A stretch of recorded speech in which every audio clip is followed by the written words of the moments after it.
I want to go back to something you said, and there may be some people that are listening that have a better understanding of the science of sound and hearing, and there might be others that are less familiar with it. I mean, essentially, sound is vibration, and our ears are one part of our body that turns that vibration into an electrical signal that our brain can interpret as sounds and frequencies. But our bodies, as you say, they feel that vibration. And in a sense, our bodies are a giant eardrum. They're a giant Yeah. membrane that can be moved upon by frequencies, and low frequency. We like low frequency because those larger sound waves can move us more than high frequency, which is more, about well, our ears and maybe vibrating our bones in some cases. Um, and so knowing that and thinking about all of that vibration, all of those frequencies that we may not perceive through our ears, but our bodies are picking up that vibration. They are being affected by those frequencies, those low frequencies, those high frequencies, subsonic, ultrasonic. Even though we don't perceive it through our ears, our bodies do perceive it. And that's what I find so fascinating about what you're doing with Sound Connective is making that awareness of how our bodies are affected by vibration and frequency, Mm-hmm. and starting to analyze our environments. I mean, alarms are annoying because they get our attention, which is their purpose. And yet they have that negative effect on somebody who is, sitting next to that machine and trying to be calm when their heart rate is dropping and suddenly that alarm goes off. Right, right. So you've built some things with Sound Connector, with Let's Make Some Noise. The hum, can you talk a little bit about the hum and how that is moving towards your goal of feeling and listening to sound in a different way? Yeah, absolutely. The hum has been quite an adventure and a beautiful one, eye-opening, literally. Um, the mission of the hum was to, exactly like I just expressed with the mission of Sound Connective, it's set to be first and foremost a beautiful art installation that people can visually connect with, because that's our number one way right now to, like, get people's attention, but also to bring people in this beautiful peaceful mindset whenever they're going to approach it and be invited to participate. So we have this, again, beautiful like art installation, and inside of it, people are invited basically to sit in it, and people get to receive frequencies of sound that are literally touching your body at different moments in time. Everything is triggered by a soundtrack that we created. You have headphones on. We put an eye mask on also. We invite people to sit on, so I like to call it a tuning machine. And then you go on a journey. It's not a drone. It's not just one sound. It's not, just like a random frequencies that are suddenly, you know, coming together. It's actually, it's a real song, but that has a purpose. And the first one we did, brings people into a jungle, and it's fully animated. It's in 3D, also 360 surrounding sound. The way that we've been designing this, so that you really feel immersed inside of the space that we're creating. But again, the real mission we had with it is that as we're hearing, we're listening to this same track through our entire body. The main goal of it was full on entertainment, but we know that it helps people to reset, recharge, relax. Our goal was also to make this extremely accessible, and so I like to call it on the go. It's 5 minutes, so everybody has 5 minutes, or should at least have 5 minutes, to just let go of their, whatever situation they're in, and just embark on this sonic journey that really brings them somewhere unique, that can activate also the power of imagination. That's why we don't want to put visual to this. We really want people to, for the lapse of that experience, to really just do nothing and just let music and sound take over and bring them somewhere where they probably have never been. So it's been a very interesting experience because we launched it at South by Southwest, um, full of challenges, obviously, also between technology, software, and the track. And, it's almost like we have to create this like a recipe also. So we make sure that whatever people are receiving will not, just like we talked about, trigger them in the wrong way. Unlike a so-called massage chair, we're playing with frequencies of sound here and with music. So it's a totally different ball game, the way that such experience should be curated. um, and the main goal with the hum, my dream is, and what I've been pushing right now with different partners at different levels, is to bring, so I like to call it the hum lounge, where a new concept that allows people to just come in, have a good time, do the experience. Then there's a beautiful little setup that allows people to talk about their experience, to explore even more with different in different ways with how they can connect with sound and what does that mean. And we're also working on a development, obviously, of an app where people get to follow up also afterwards. So the idea is to create a community also. Every time people get to experience in our different location the hum, it's always going to be different. There's always going to be a sensibility also to the culture of the land where we're set up, so that it gives us an opportunity also to go dig and to really bring people like on a journey that is different, but that also pays tribute to the ancestral tribes that have perhaps inhabited this land, and or perhaps culturally also have a sound that's very particular to that specific city where we would be implanted.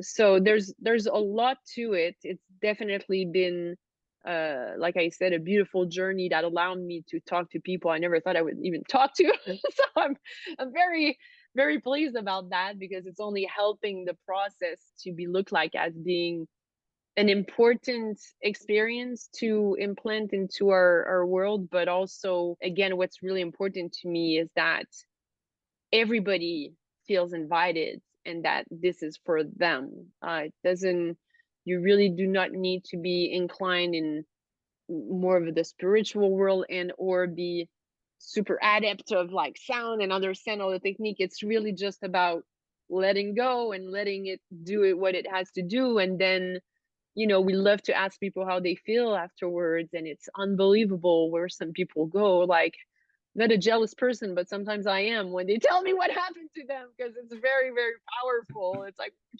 what, you feel how you did what? It's very, very magical. There's something I can't, I'll be honest, there's something I can't put my finger on that happens when you do it. And I'm at the point where even with my words I can't give it justice. It's really, to the point where it's like, well, gotta try it. So my mission right now has been to, as much as I can, have people that can make a difference, that can bring it and help with the deployment, to come to try it out. And we're having the discussions and hoping that by early next year, if not even by the end of this year, we're gonna have physical location where people can start coming and experience it.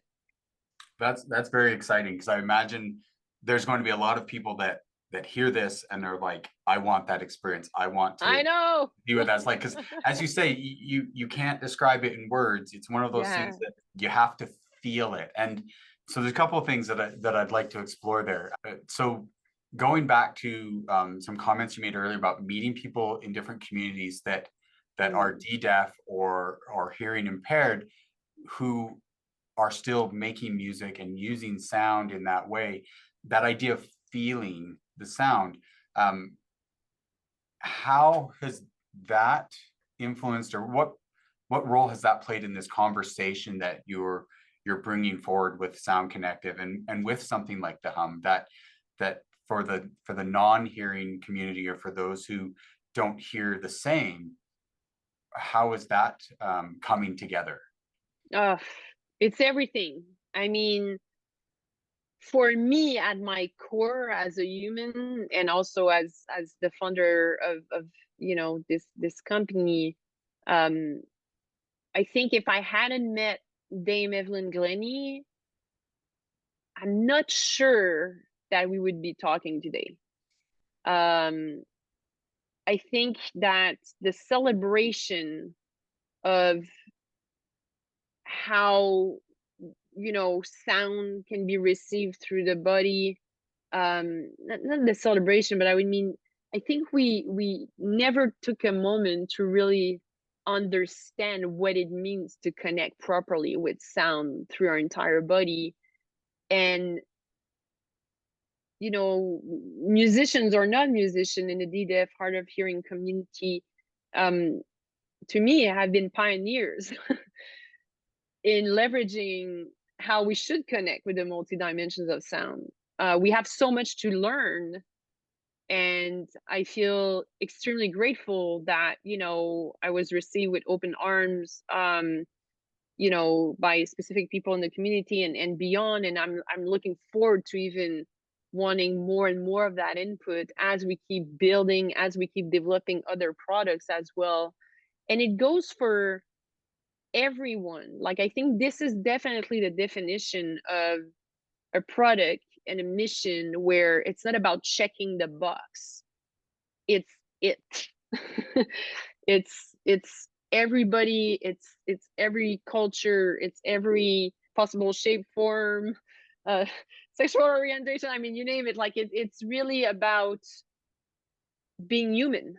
you know as humans, we have different ways of connecting with sound, and let's figure out all together all those ways that should be implanted into our ecosystem so that we can benefit from it on daily basis, and that speaks a language that obviously taps on everybody.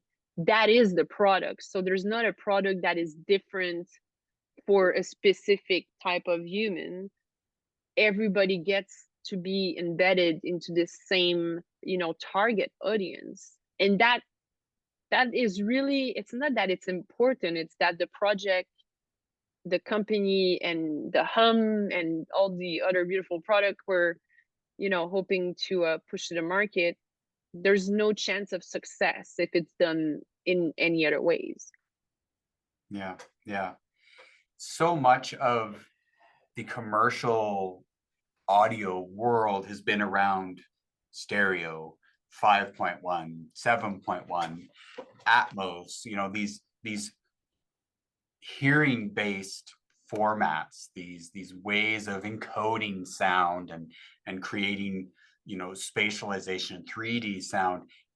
To me, it sounds like you're on the verge of a new format, of a new way of encoding sound and audio that transcends or sets a new paradigm for the music and sound experience. And that's really exciting, this idea that now it's not about just what our ears are doing. It's this new format, it's this new way of working with this.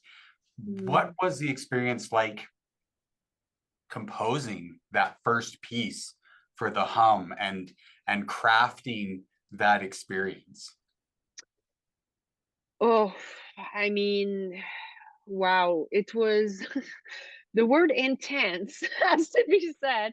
See, the hum came from a first idea of creating a space that would have about 15 different installations that have different purposes to help us play, learn, experience, connect with sound. I I was flying very high with this concept, thinking, yeah, let's go, let's race, let's do this, and I got the chance to be part of a couple of hub and had unbelievable, guardian angels at this point, mentors and ambassadors that came along and kind of shook me up a little bit and challenged me to, okay, this is awesome, good job, do one. And I was like, well, no, it's everything. And they're like, yeah, great job again, cool, do one. And when I decided to do the one, I'm somebody per default, I guess, who's used to producing very quickly. I worked a lot in Vegas, and this is the city where you get a phone call at midnight and the show's tomorrow, so you don't have time to explore that much. So as much as I was thinking about the hum being part of this world, this beautiful sound world we're creating, when I was being challenged, I first went, well, what is it? Which one do I pick? The hum seemed to be the one that, in a way, combined the most ideas in the simplest way to translate what I was after, if that makes sense. Mhm. It made sense to me to say, here's a beautiful installation. Please come. You're welcome to sit on it, put headphones on, eye mask, listen with your body. So that people could listen to that and understand in their own way, obviously, but that made sense with a little drawing of what it could be. The next step from deciding that that was it was, great. We need to launch this somewhere that's going to have an impact and that will allow us to test it and get real feedback.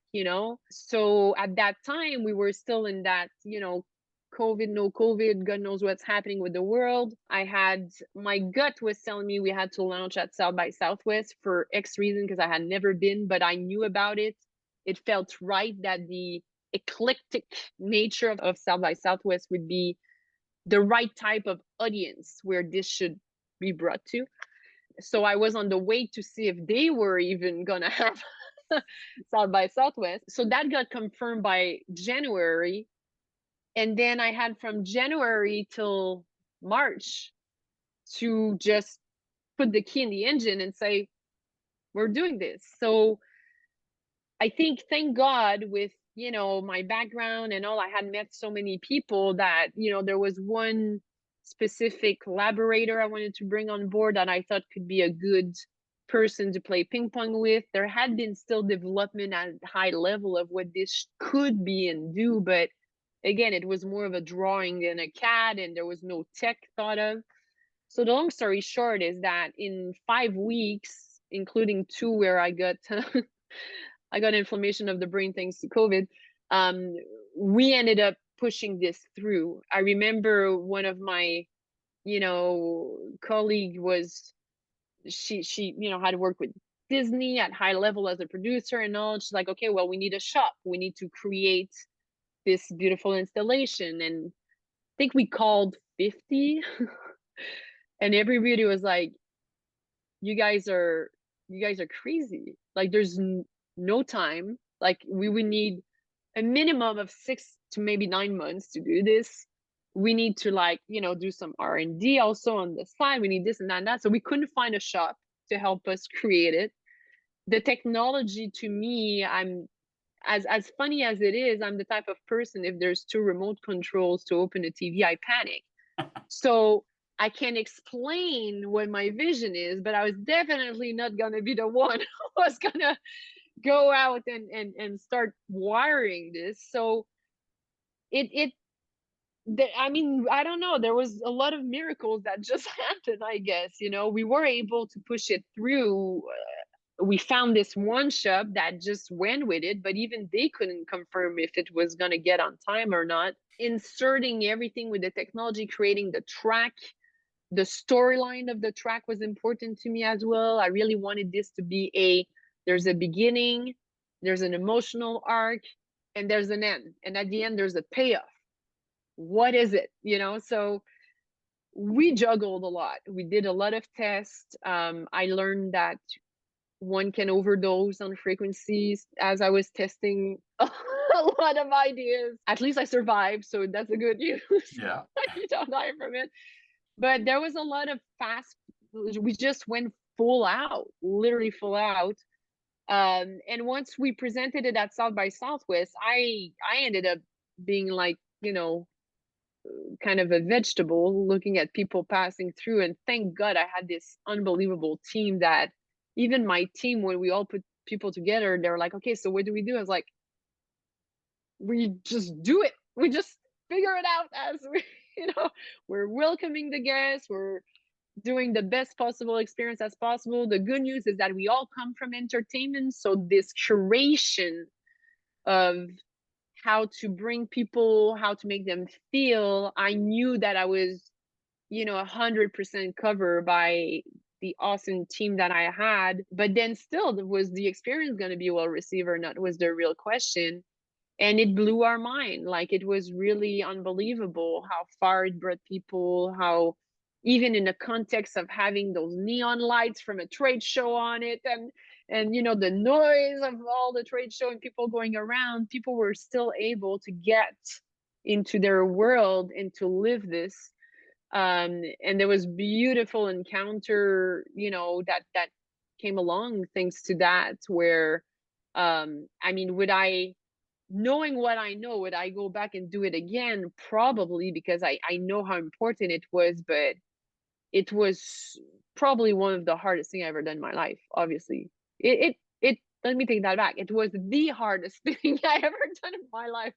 And I've been in situations where I thought, like, this is impossible. What, like, how are we gonna move forward?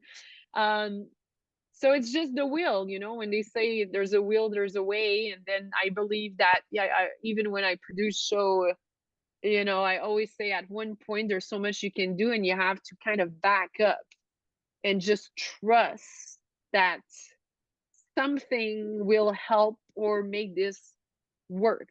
And thank God the calling was received because it worked.